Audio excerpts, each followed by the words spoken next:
हरे कृष्णा। अध्याय 1 श्लोक 45। यदि मां प्रतीकात्म शस्त्रे शस्त्रापाणे धृतराष्ट्रा रणे हन्यश्नुते क्षैमितिर्भवते। अर्थात यदि शस्त्रधारी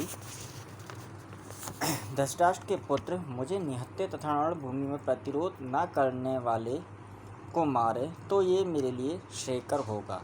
अर्थात क्षत्रियों के युद्ध नियमों के अनुसार ऐसी प्रथा है कि निहत्थे तथा विमुख शत्रुओं पर आक्रमण न किया जाए, किंतु अर्जुन ने निश्चय किया कि शत्रु भले ही वे इस विषम अवस्था में उस पर आक्रमण कर दे, किंतु वह युद्ध नहीं करेगा।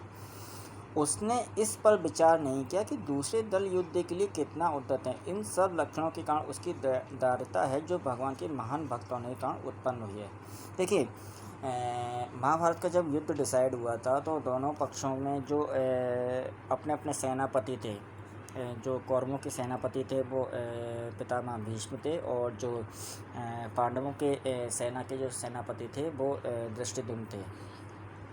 इन दोनों पक्षों ने बैठ के सारे युद्ध के नियम डिसाइड किए थे भगवान श्री कृष्ण के आदेश अनुसार। और भीष्म पितामह ने ये बोला था कि अगर कोई शस्त्र नहीं लिया हुआ या शस्त्र विहीन है तो उस पर कोई आक्रमण नहीं करेगा। ये सब अर्जुन ने चीज़ें जान रखी थी, लेकिन अर्जुन फिर भी कह रहा है कि भले ही ये लोग मुझ पर आक्रमण करते हैं लेकिन मैं नहीं करना चाहता।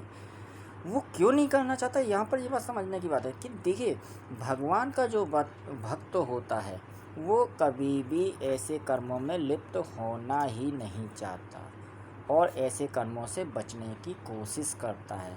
अब क्योंकि अर्जुन भगवान कृष्ण के भक्त थे इसलिए उन्होंने ऐसे कर्मों से बचने की हमेशा कोशिश की और अपने आप को ऐसे कर्मों से दूर रखने की हमेशा कोशिश की है। हरे कृष्ण।